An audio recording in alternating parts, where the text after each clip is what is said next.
Cool, we are live. Thanks. Hi, everyone. I will give people about a minute to settle in and then we'll get started.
Hello, everyone. I'm going to get started.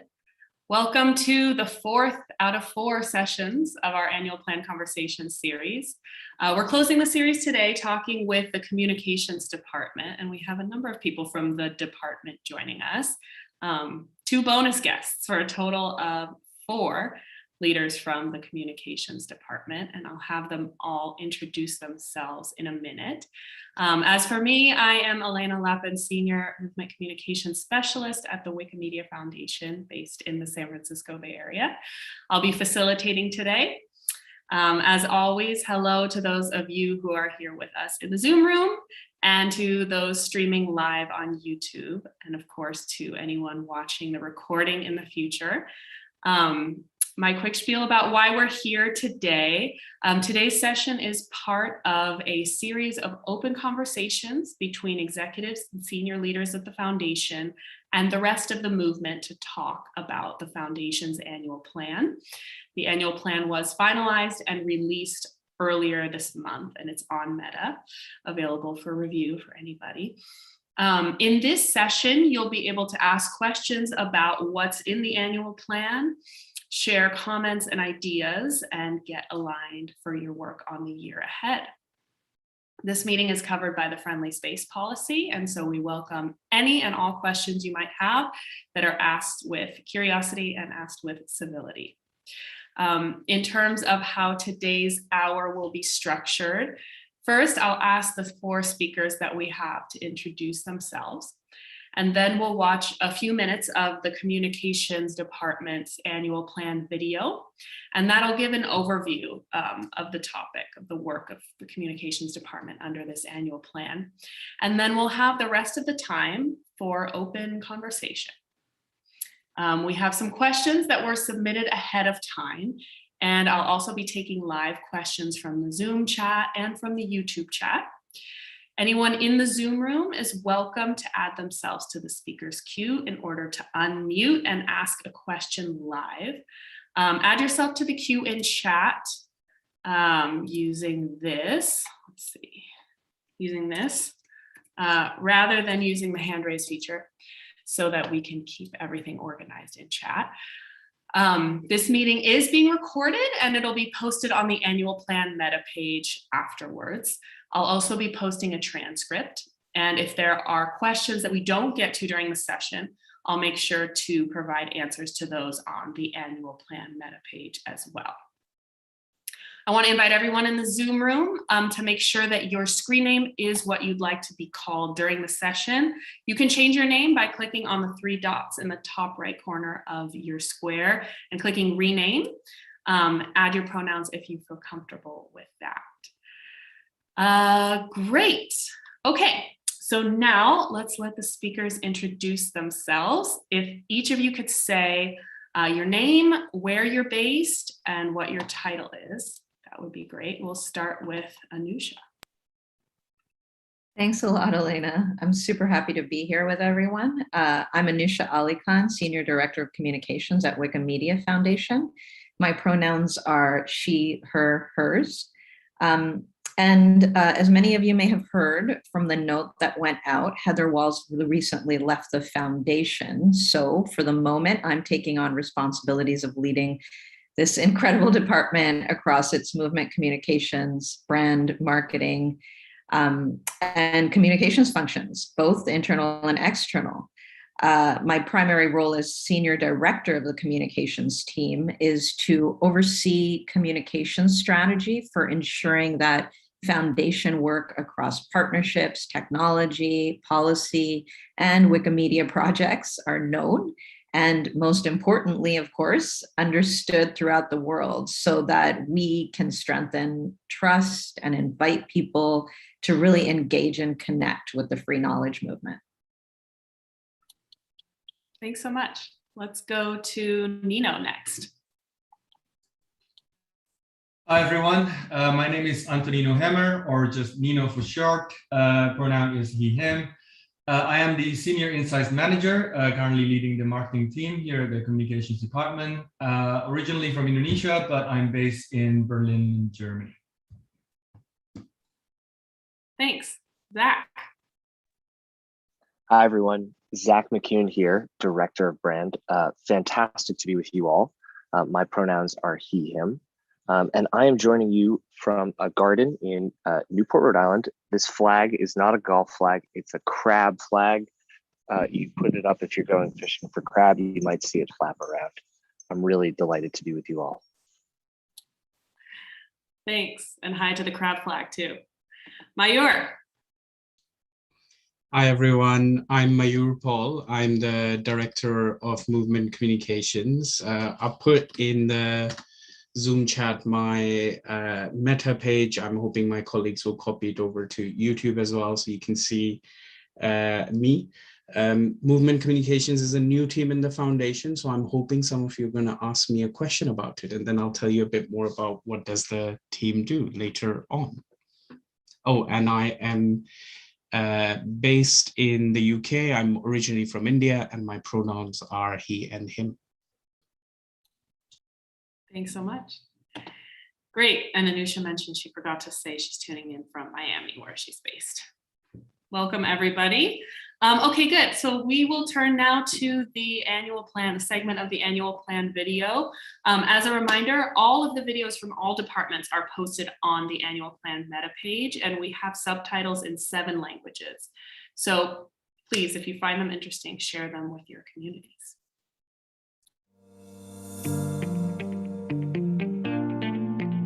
I am Heather Walls, Chief Creative Officer of the Wikimedia Foundation and Head of the Communications Department.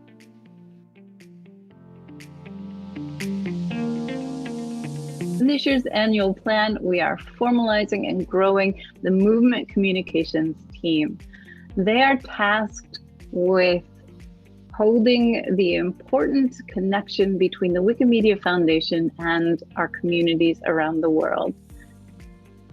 We hope to begin putting in place regional representatives, connections, the ability to understand nuance and culture across our movement, to provide a platform on Diff for people to share their information in many languages, and to just get better, to increase trust between the Wikimedia Foundation and the community. It is so important to us to do that.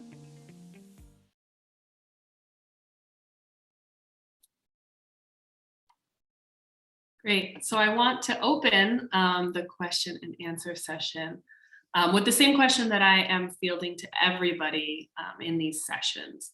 The annual plan video gives some high-level conceptual ideas about what we're working on under this annual plan.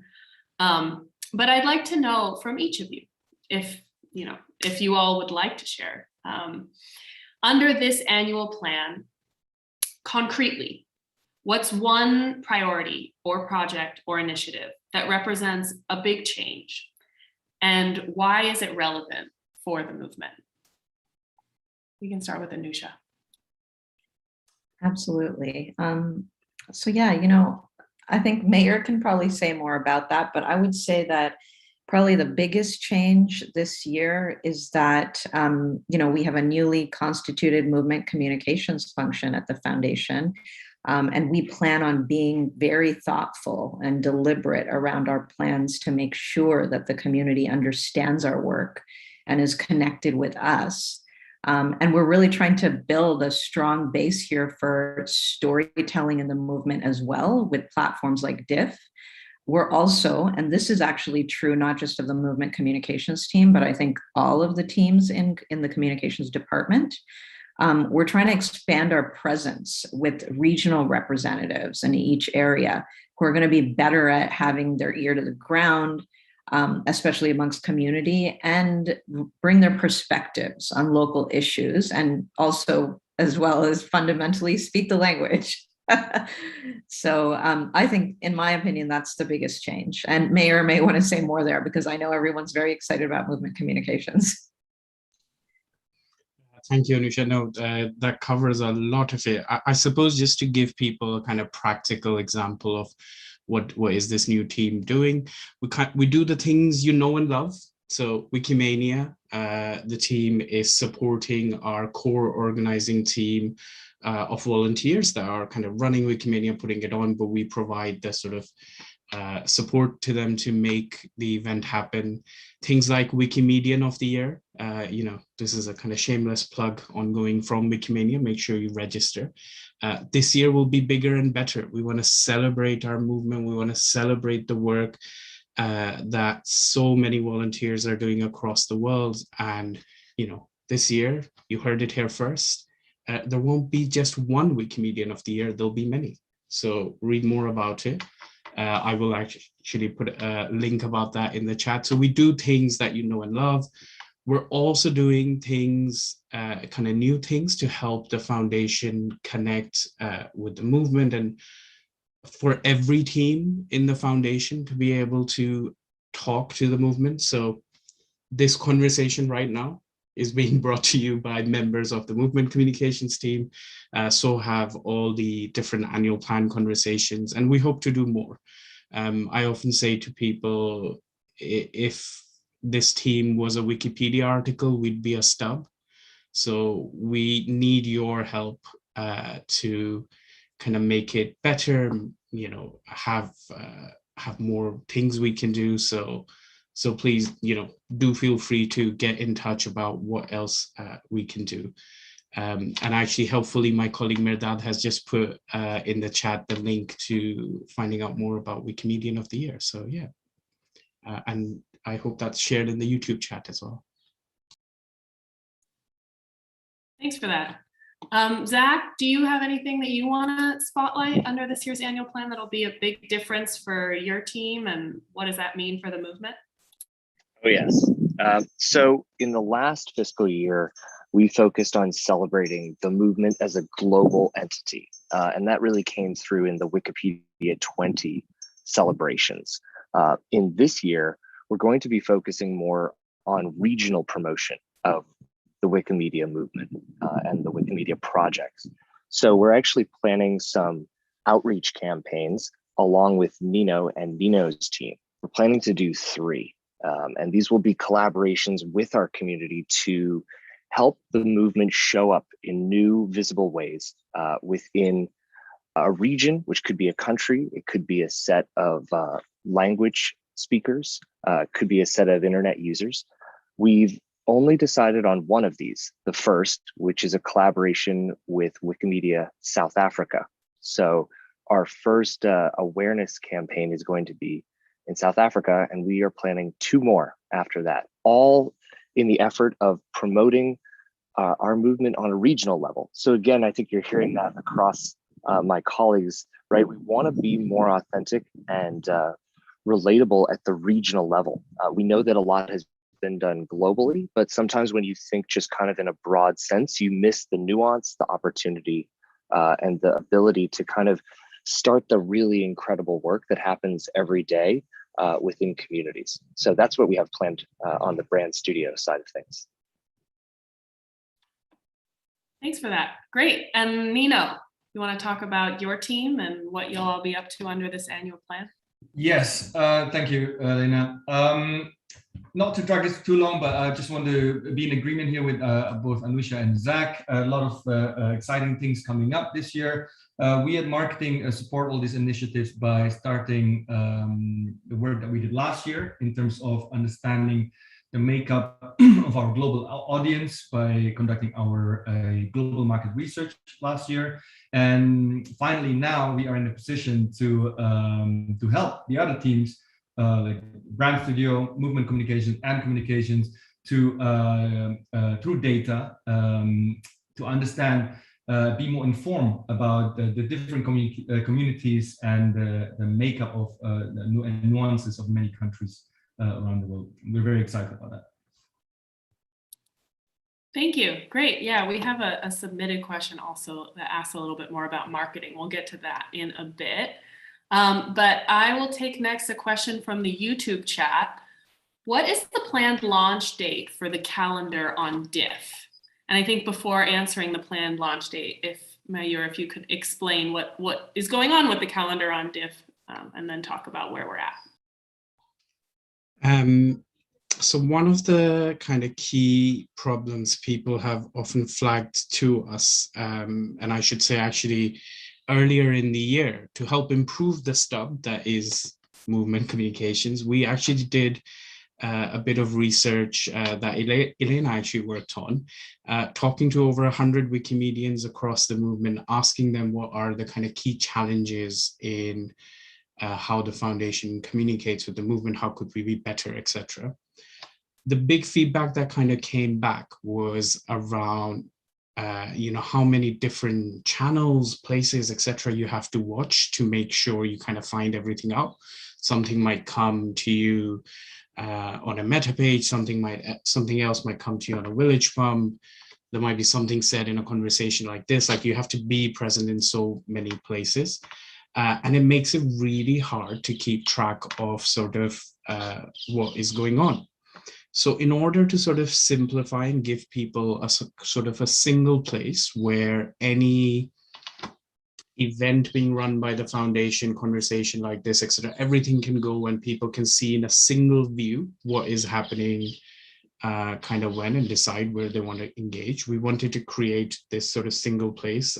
And so for now, kind of we're working on our movement blog Diff to create like a calendar view where you can see by date, for it to be searchable by topic, interest, etc.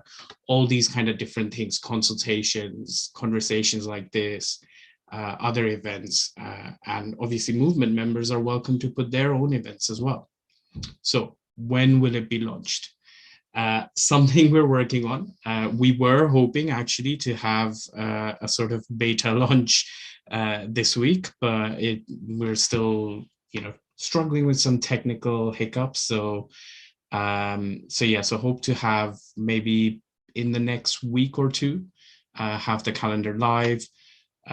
Early on, we'll focus on trying to kind of get good events on there, etc., before we share with people to follow, but it should be available publicly on the Diff blog in the next few weeks. Thank you. Great. So I have a submitted question that actually touches on this same idea of how many things we have going on across the movement at once and how it's hard to keep track of. There's been ongoing concern from communities with how many concurrent events and processes are going on, particularly from the foundation. What are you doing to address this concern? I imagine the calendar is part of it, but do you want to speak about other things that the communications department is doing to help manage the timing of different opportunities? We are, and it's a problem we're aware of. And I think as the kind of foundation has grown and the desire to make sure we are working closely and co-creating with the movement, that desire sort of meets, there's just so much going on. And if you want to co-create with everyone on everything, then suddenly there's a lot going on. So one of the things we're doing internally is a colleague of mine is helping different teams in the foundation coordinate so that we don't launch two things on the same day or have 2 calls on the same day. Stuff that can seem simple, but in a growing organization with processes that aren't sort of defined in advance, because when you're co-creating with people, you don't really know what the next stage looks like till you've gotten through to stage 1. So all these kind of different variables can make it really hard to have a year in advance, like here's what we're going to do when. So we're trying to do that sort of live, and this calendar will give you a view into that so that you can be, and we're doing more to be more organized. I do want to make a shameless plug. All of this is being driven by stuff you have told us, and I'll pop in the chat here a link to the insights report, one of whose findings was for the foundation to coordinate better internally, to make sure that when we communicate, we're all in line. And I wonder whether one of my colleagues wants to also talk about internal comms here. Absolutely. Thanks, Mayur. Yeah, just to put a fine point on a few things that Mayur said, part of what we're trying to do is essentially establish best practices for the foundation in terms of connecting with community, but also for staff to connect with each other. We have 2 new terrific colleagues that have recently joined us that have a specialty in internal communications in particular. And so that will definitely, I think, help with the staff to staff communications piece so that we're coordinating better across the organization as well. And we hope that will spill into the movement world. The other thing that I wanted to highlight is, again, coming back to the regional presence. I think that the regional representatives that we're establishing are also really going to help us in order to reach communities where they are. And again, let us know about some of those cultural nuances, like how to better communicate, how to better connect with people about the information we want them to have, instead of this being, just like a heavy tide of information that, no one can find the relevant pieces in, and people are sort of constantly looking for things. So we definitely hear you. As Mayur said, that insight study was in part everything that you told us. And so we want to help fix that. Thank you. Great. I want to take another question from the YouTube chat, which is about open source communication tools. Do you have any plans to help the movement communicate using open source tools to become less dependent on things like Zoom, Remo, and other proprietary tools? I can come in, and maybe others might want to add to this. I want to say up front, our preferred medium where possible is open source tools. It is a challenge we have to manage every day there are sometimes things we want to do where the best technology fit isn't open source. This conversation right now, by doing it through Zoom, we're able to have people join us in the room. We're able to share it live on YouTube, where you can run auto translations. And I know some people do that with things like this. It's not perfect, but it's a term I've learned since I've joined at the foundation, a polarity. So it's something we're trying to manage, the kind of ease of use, so that people can engage with us with wanting things to be open source. So I want to say we don't pick these tools just because there's a lot of thinking that goes on. Often there's special contracts that are negotiated. Again, I don't know if people know that, but often when the foundation kind of gets a new tool or is using a tool on behalf of the movement, we negotiate special contracts that kind of are more respectful of privacy than kind of the generic boilerplate you would get on their website. So yeah, it's one of those things where we're trying to manage a polarity between making it easy for people to engage versus wanting to support kind of open source tools and using them ourselves. So yeah, I'll hand over to anyone. I think Zach has a thing to add. Yeah, I wanted to add that the brand studio team, in making design items or video items or audio items, we try to always make sure that we release everything created in an open source format. And that means that regardless of what design tool you're using, you can make use of it. And a good example would be the recent materials created for Wikipedia 20. And again, that's a situation where if you're using an Adobe design product, you can open it. If you're using Figma, you can open it. Or you could be using GIMP or Inkscape. There's a lot of programs that are free to use and open source. So that's one way that I'd say this department does work to engage a variety of open source communities, is that we make things available in easy to use open source formats. And it's also even a design constraint when we select fonts, typefaces, colors, things for events like Wikimania. We're always trying to make sure that these materials can be easily accessed, reused, and remixed. Thank you. Great. So let's turn to some of the text that's in the annual plan that falls under communications.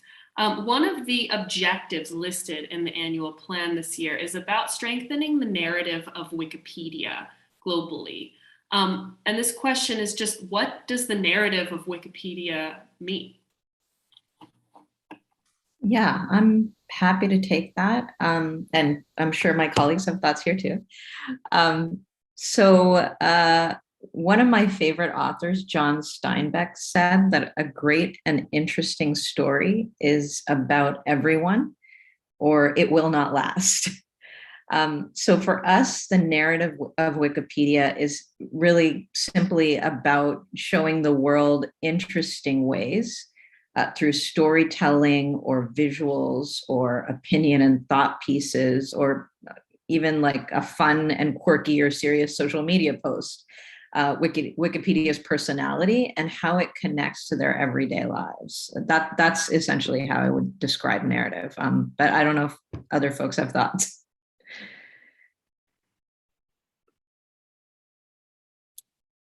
Well, as a quick follow-up, why do we care about that exactly? Why is connecting Wikipedia to people's lives important for what we're trying to accomplish as a movement? Absolutely. So, I think this really goes back to the way that we're trying to build brand in the world. And that can be taken from so many different angles. So it's really aligned with the work we're already doing to make sure that the foundation work and the work of our projects is known across the world.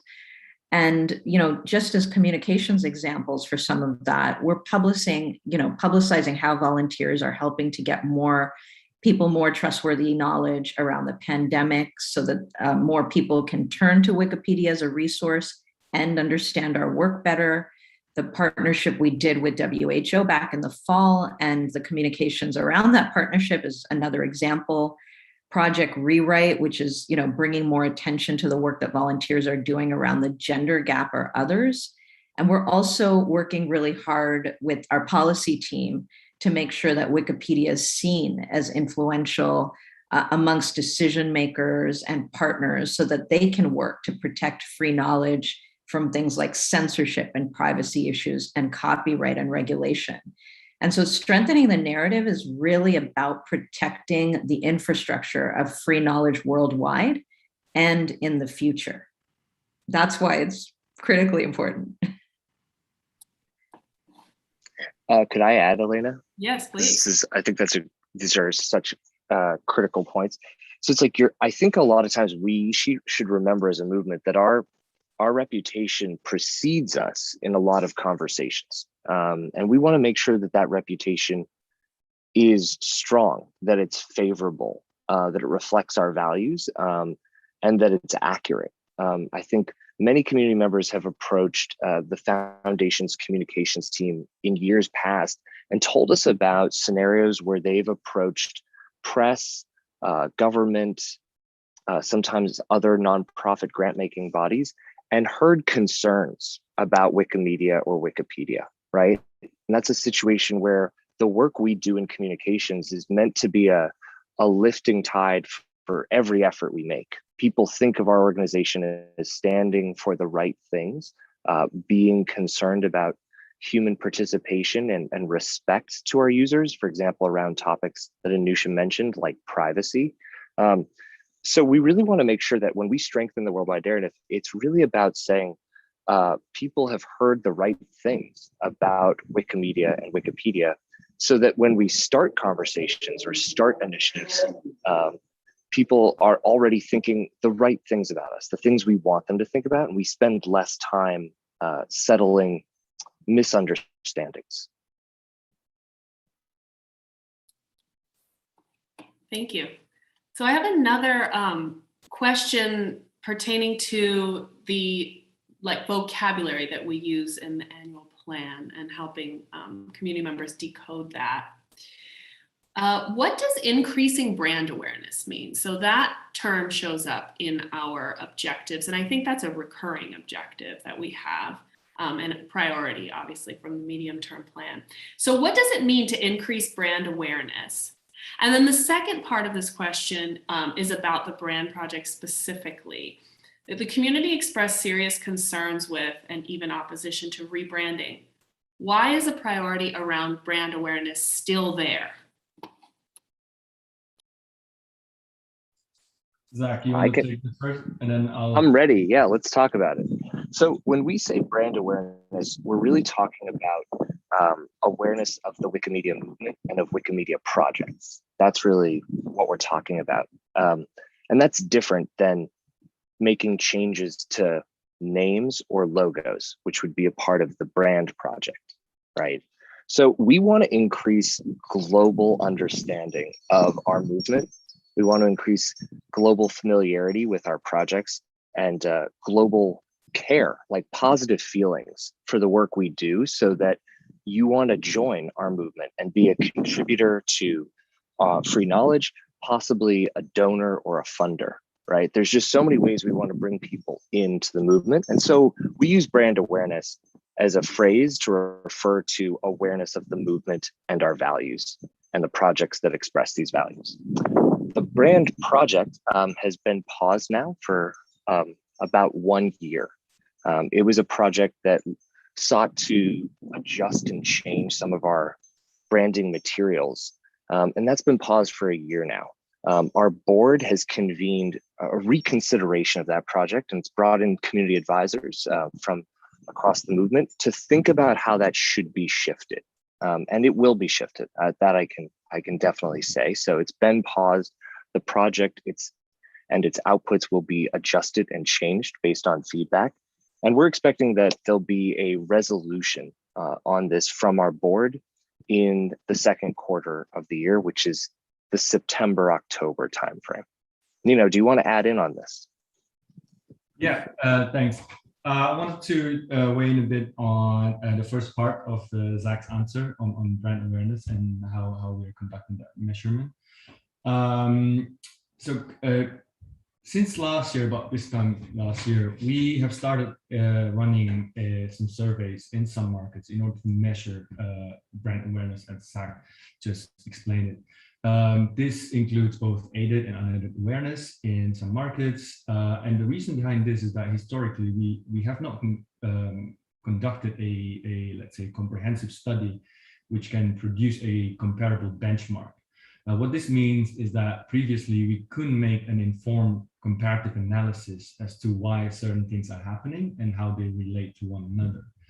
So enter the brand awareness measurement project, which currently we are in the process of evolving the way we measure awareness by expanding the parameters beyond awareness only, as awareness itself is just one parameter, and looking directly into perception of values. Our hypothesis here is that the more we can connect our values and mission to our audiences in these countries, the deeper the involvement and advocacy will be. But obviously first, before we even get there, we need to track these parameters. What are the current pulses and perceptions? What do people already know about us? How does it resonate with them, and so forth? We are committed to sustainably track this over the next year or a few years to create a much better pictures. And we are starting this work this quarter. Thanks. As a follow-up to that, do you already, Nino, have particular markets that you're focusing on as the initial markets for understanding awareness of values of Wikimedia?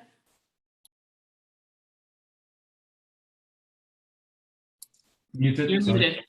muted. Yes, we do. So currently we have several focus markets across all regions of the world. In Africa, we are focusing in Nigeria, South Africa, and Egypt. Obviously, we can argue here whether the region groupings here, but we'll take that offline, I suppose. In Asia, India, Indonesia, Philippines, and South Korea. In Europe and North America, Russia, Germany, and United States. In Latin America, Brazil, and Mexico. Can you share a little about how those were selected? I'm personally curious. Yeah, of course. So this relates to how we approach focus markets, right? In general, when we approach new countries to focus on, we primarily refer to our 2020 global market research, which the marketing team conducted last year. This research looked to understand the brand's relation with the world today. And by looking at the makeup of our global readership, the readership sizes, and that many countries represent, and how that relationship might look like in the near or midterm future. The research gives us, the research that was done gives us obviously a much more informed picture, and it was done, important to note that it was done from a more purely numbers point of view. This brought some obvious challenges to the table, such as there is a certain bias in the end towards countries that has a much larger population, and that tends to skew things, the order of things a bit. This is where we then mix the data that we have with other external data sets, such as community-related data points, also number of articles, number of edits, languages, readiness to intake new editors, community size, etc. This then gives us a much more considerate global picture. We also realized that, of course, numbers alone cannot make some of these decisions here. There are plenty of other, call it softer considerations, such as diversity, equality, and inclusivity factors. This is why our focus this coming year in this area is to enrich our data with such data points to ensure that it is as complete as possible. Only then can we be as informed as possible. I hope that answers the question. Totally answers it. Fascinating. Thank you. Great. I want to take another question from the YouTube chat, which is about readership. Can you share about knowledge as a service and what the foundation does in terms of increasing site utility for readers?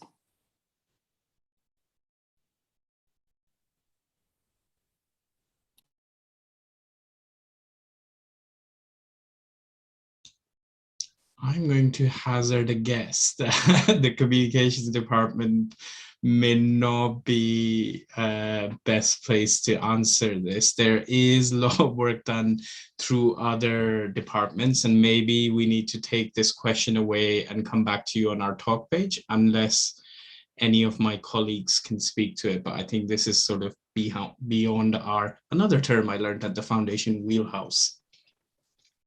Who's going to agree? I was going to agree with you, Mayur, but I did, at least want to do, in reference to product, a plug that the communications department is going to be working very closely with product this year. And you may have already seen from some of the great stories that came out on Diff on our desktop refresh. And when that essentially becomes official, which is all about, of course, product and platform evolution, we are going to be using our communications have to make sure that people around the world understand that Wikipedia is being refreshed in order to essentially go with the evolution that we've seen and heard again from both our movement community and from some of the research that Nino's team in marketing has surfaced about what Wikipedia should look like next.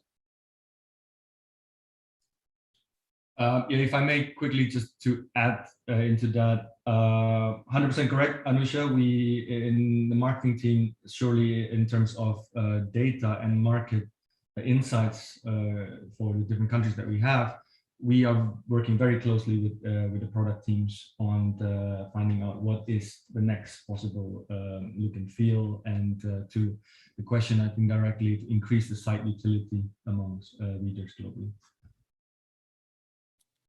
Thank you. Another question from the YouTube chat.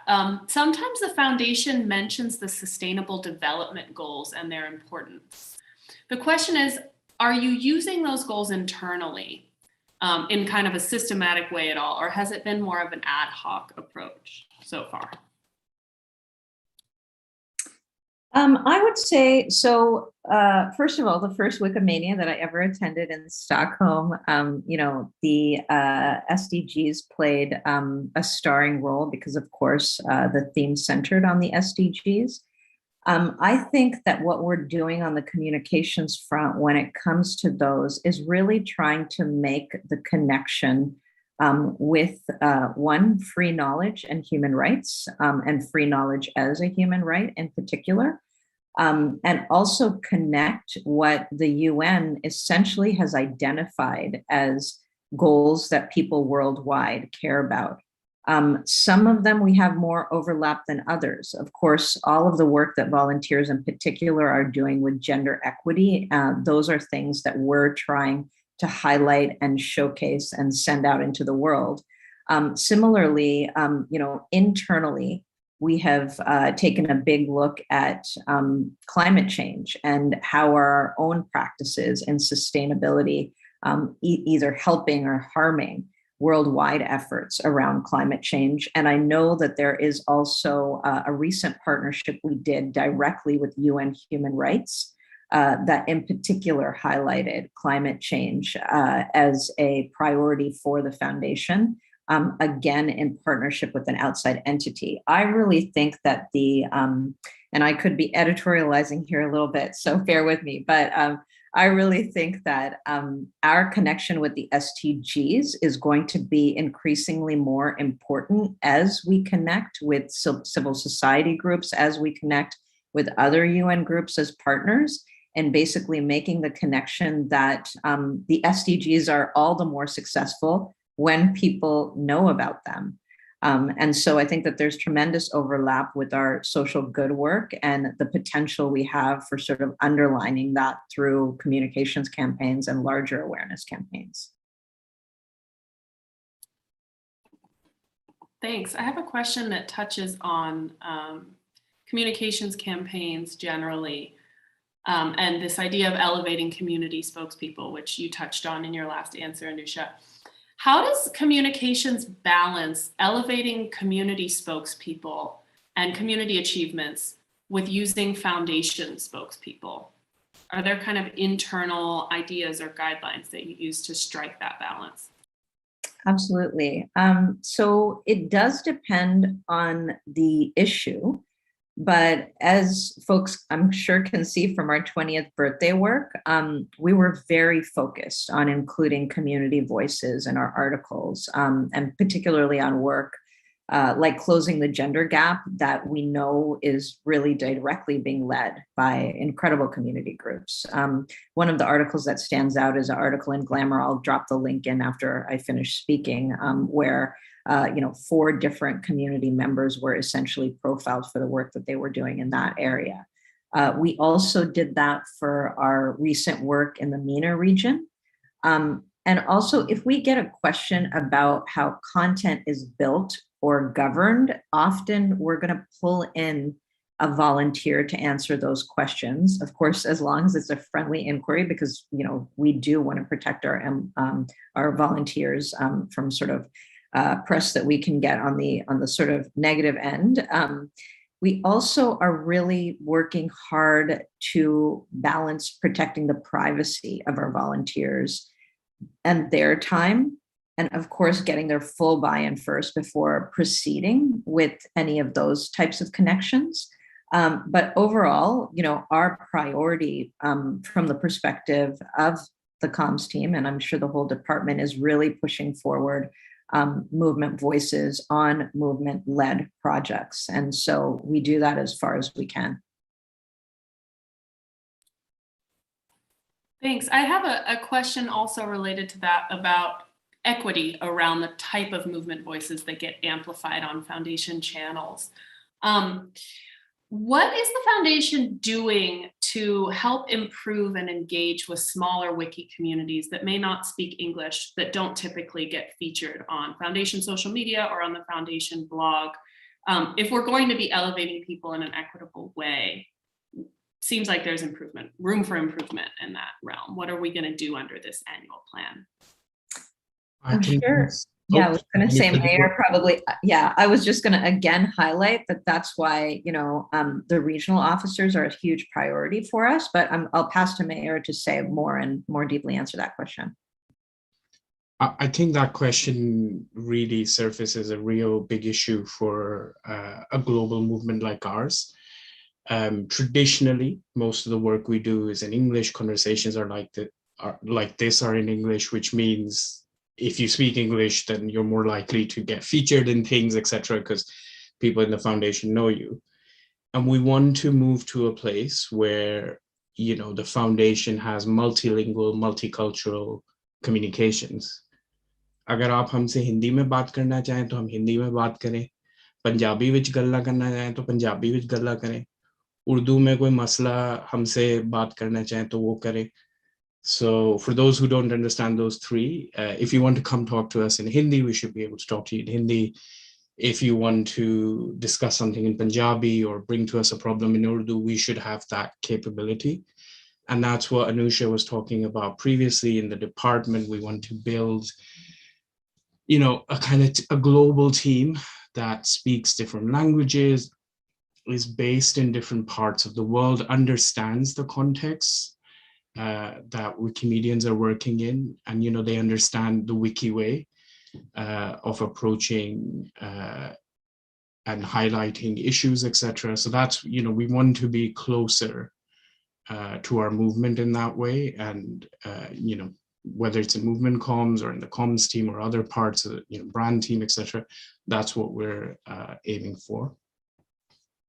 So, and now to kind of circle back to the actual question. So, and by doing that, we will be then able to engage with kind of smaller communities, profile their work, because we'll have a better understanding, because we'll speak those languages, understand those issues, and be able to amplify and promote the incredible work that is already happening. So we need to catch up. Thank you.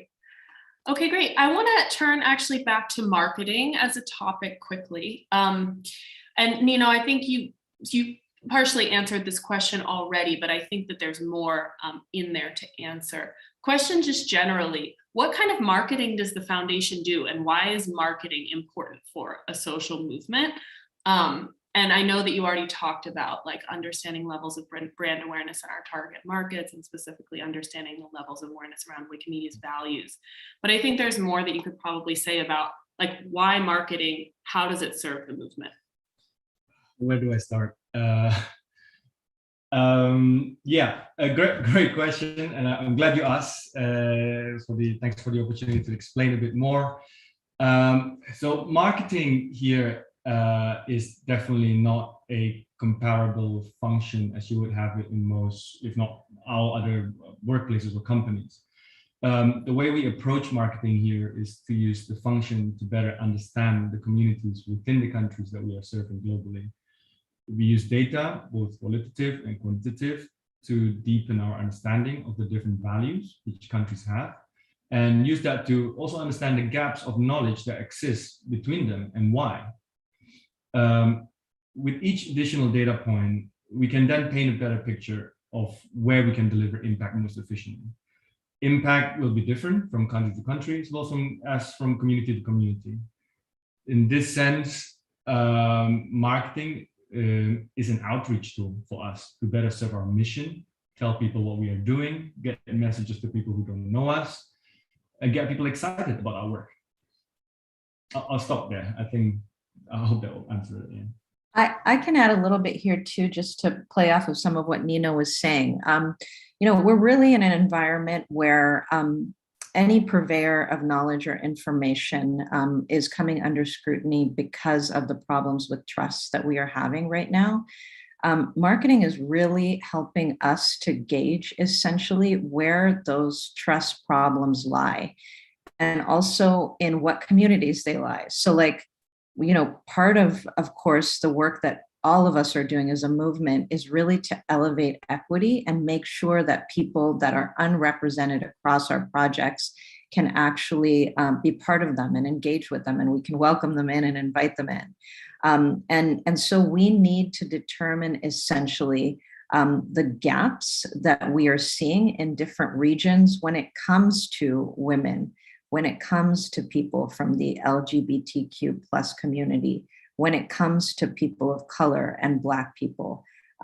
These are questions that we need to essentially answer with the right tools. And that's what marketing is allowing us to do.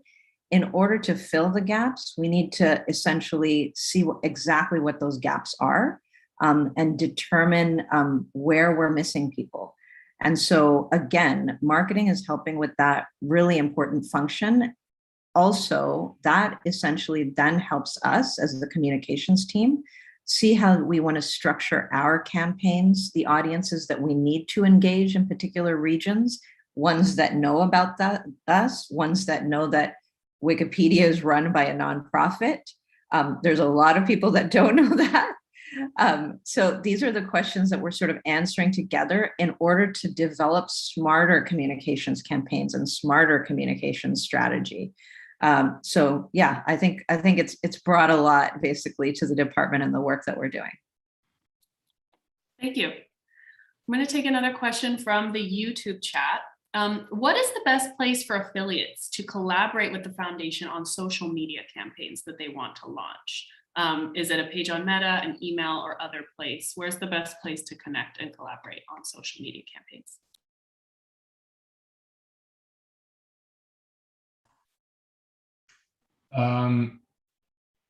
I think I can take this this question. We don't currently have a set of best practices for the current campaigns or future campaigns that we'll be running. But I think this is something that moving forward, marketing and Mayur's team, moving communication, could find a framework. Mayur, would you like to say maybe a couple of things on this? Right? I just had a clarifying point though, Elena. Are you talking about specifically social media, like organic social media? I'm not sure. Or you're talking about larger campaigns that are connected to, say, some of the awareness campaigns that Nino and Zach were talking about earlier. Just want to clarify.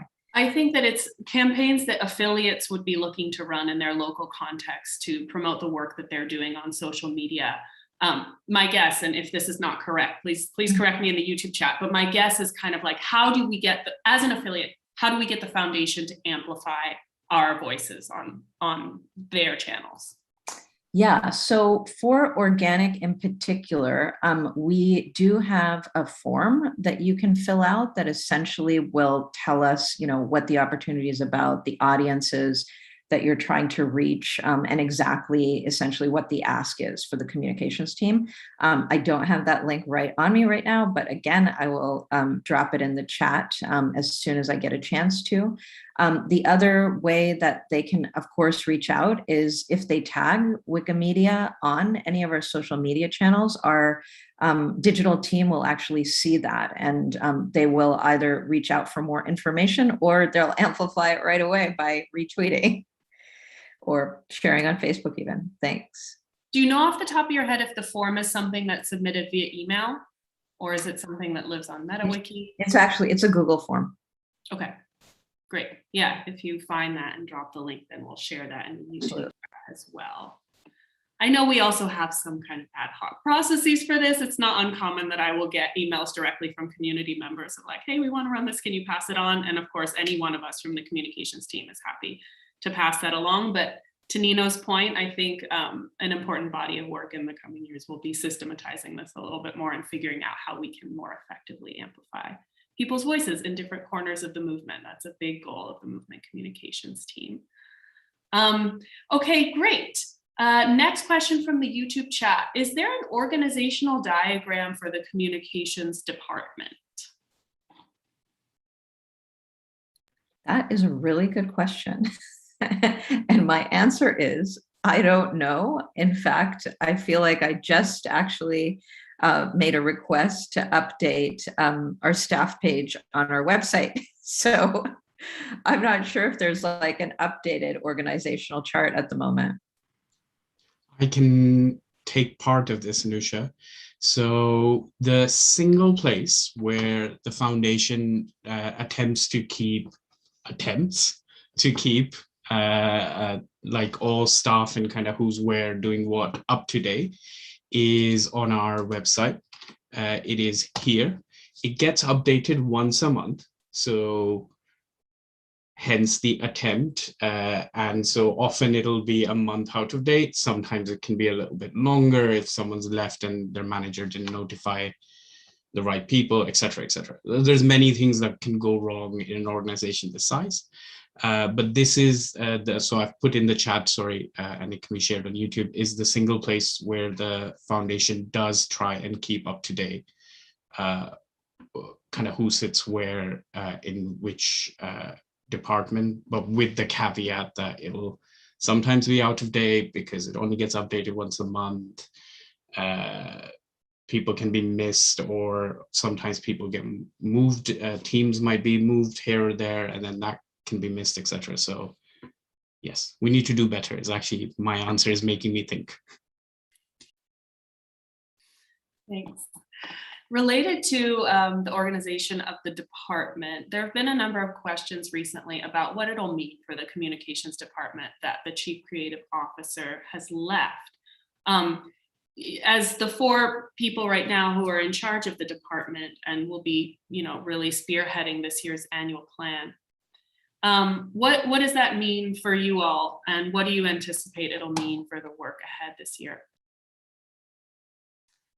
I would just start by saying that we have a really strong annual plan in place with core objectives that you've heard us describe, obviously, over the course of this call. So I think that we are extremely well positioned to basically carry out what we set out to do.